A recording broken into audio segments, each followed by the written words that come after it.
Nah, Pak Yusron, ini hoax yang paling dominan apa nih yang bikin saya penasaran? Apa nih hoax yang paling dominan nih, Pak Yusron? Justru yang paling baru ini mungkin dalam minggu ini. Apa itu? Mulai penerapan belajar di rumah melalui TVRI. Itu menghantam hoaxnya itu paling keras adalah tentang lembaga penyiaran, LPP, Lembaga Penyiaran Publik kita. Kami di sini memberikan informasi bahwa ada yang beredar terkait dengan sebuah tayangan terkait dengan agama tertentu.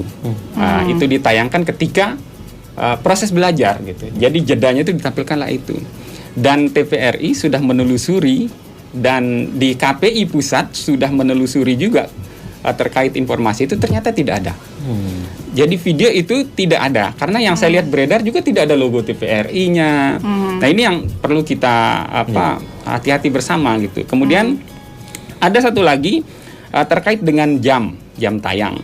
Karena di situ memang setiap hari ada mimbar agama dan itu diisi oleh agama-agama yang diakui negara kita. Dan wajib hukumnya sesuai undang-undang penyiaran juga seluruh lembaga penyiaran itu memfasilitasi itu. Dan kebetulan saja karena berada di antara jam tayang belajar itu sehingga TVRI diminta menggeser. Dan ya bisa akhirnya negosiasi dengan KPI pusat dan TVRI, akhirnya seluruh acara mimbar kapan itu diputar sore jam 17 dan pagi itu fokus untuk belajar di rumah. Nah, itu yang hoax yang terkait dengan lembaga penyiaran. Nah, adapun untuk yang lain kan Pak Dokter tadi sudah menjelaskan, itu banyak sekali memang. Nah, disinilah kami menarik kesimpulan bahwa ini momentum yang tepat untuk lembaga penyiaran radio dan televisi untuk memberikan fungsi sesungguhnya, fungsi dan peran lembaga penyiaran. Pertama, memberikan informasi. Jelas kan? Informasi perkembangan COVID sudah dijelaskan. Kemudian pendidikan. Nah, ini sekarang yang sedang dituntut. Karena anak-anak kita belajar di rumah, orang tuanya juga di rumah, maka kami yakin yang akan paling banyak didengar tentu adalah radio dan televisi. Dan kenapa kami menyarankan kurangi itu pegang HP, karena di HP itu sudah tidak bertuan informasi, terlalu banyak yang tidak bertuan gitu. Nah, kami menyarankan ambillah informasi yang dari media mainstream, media-media besar seperti radio dan televisi dan beberapa koran online nasional kita gitu. Nah, itu kan sudah ada undang-undangnya. Untuk prinsip jurnalistik juga sudah diterapkan semua. Nah, itulah yang sekarang kita hadapi. Pak Yusron sendiri melihat seperti apa nih perkembangan informasi di media sosial, di internet kepada masyarakat untuk saat ini?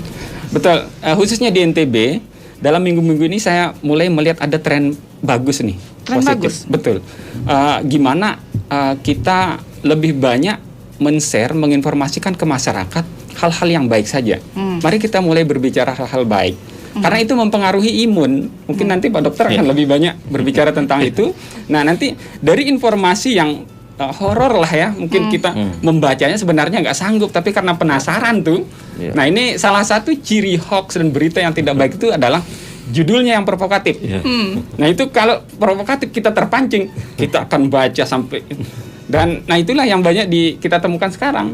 Dan ada juga yang masyarakat kita malas membaca, hanya baca judul langsung share. Nah, ini termasuk yang mempermudah hoax itu beredar gitu di tengah masyarakat kita gitu.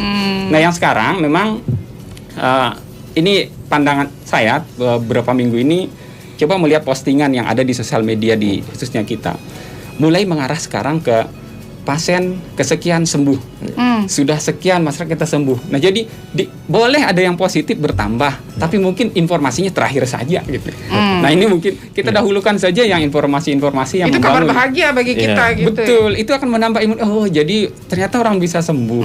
Ini yang kami minta juga teman-teman lembaga penyiaran, dahulukanlah informasi-informasi yang membangun optimisme masyarakat kita. Itu yang kami harapkan. Oke. Nah, dokter, memang banyak ya dokter ya masyarakat mungkin yang mengatakan, wah, kalau corona udah pasti mati dan lain sebagainya. Serem juga ya dok ya. Kalau kita dengar nih dok, itu serem juga tuh dok. Ini gimana dok? Seperti yang dikatakan Pak Yusron tadi, kalau misalkan informasi bisa mempengaruhi imun, silakan dokter.